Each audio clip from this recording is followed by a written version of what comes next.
I'm going to give you an overview of the dashboard and its features. So when you log into the dashboard, you'll land on the home page, and this shows us various work lists, numbers and bits of information. This panel at the top of the screen displays the number of requests that have been received from patients, and this will continuously update as requests come into the practice and as requests are assigned to you from members of the practice team. Each of these numbers at the top represent a work list which we can see underneath.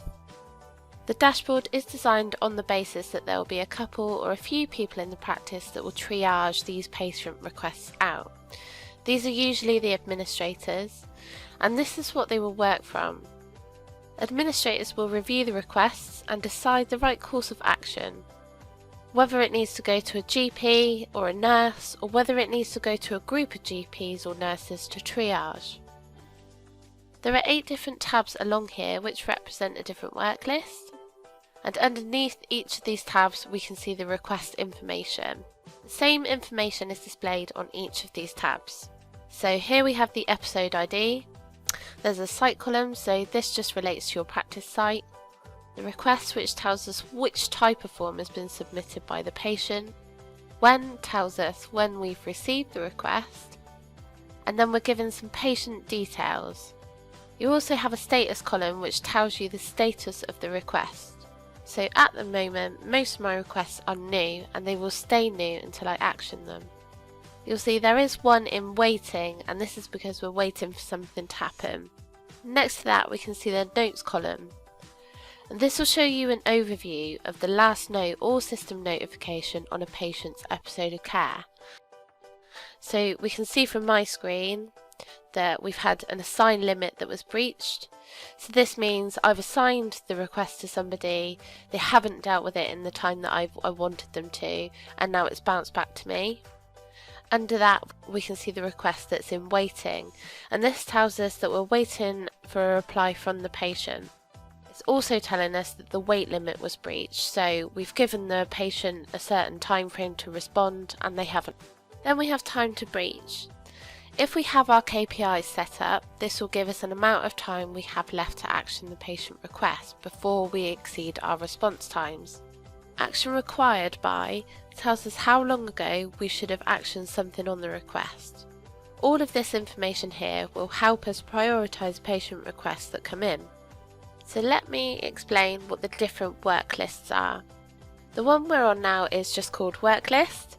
So everybody will have one of these, and it might look slightly different depending on what your role is.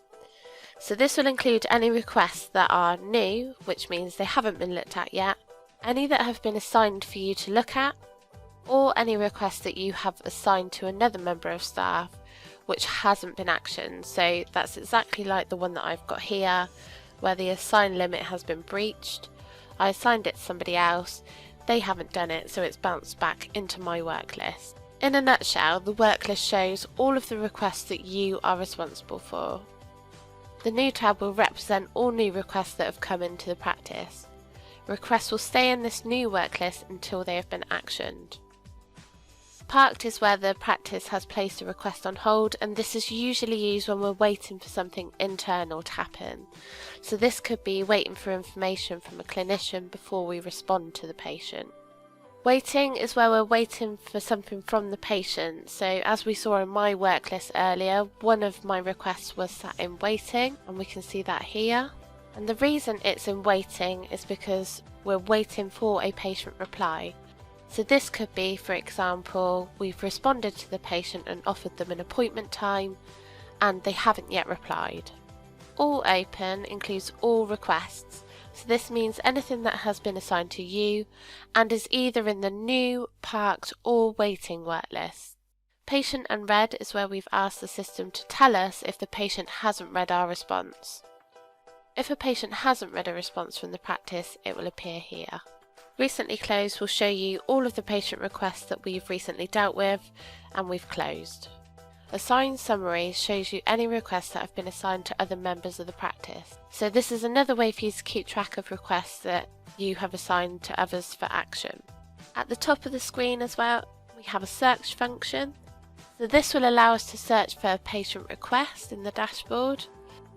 We've we've got a notification feature, and then over here when we select the drop down next to our name, we have the option to log out or change our password. Over on the left hand side we've got our menu. So at the moment you can see we're on Home, and underneath that we have Patient Form. Patient Forms allows you to complete a form on behalf of a patient, for example in cases where a patient has either rang or visited the practice. The next one we have is Form Options.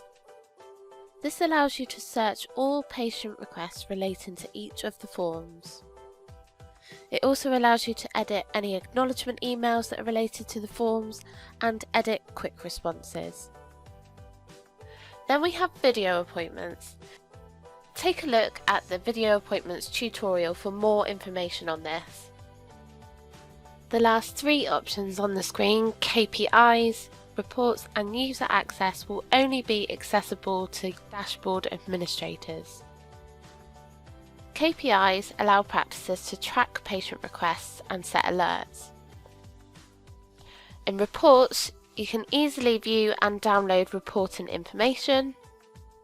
User access is where administrators can create and control dashboard users.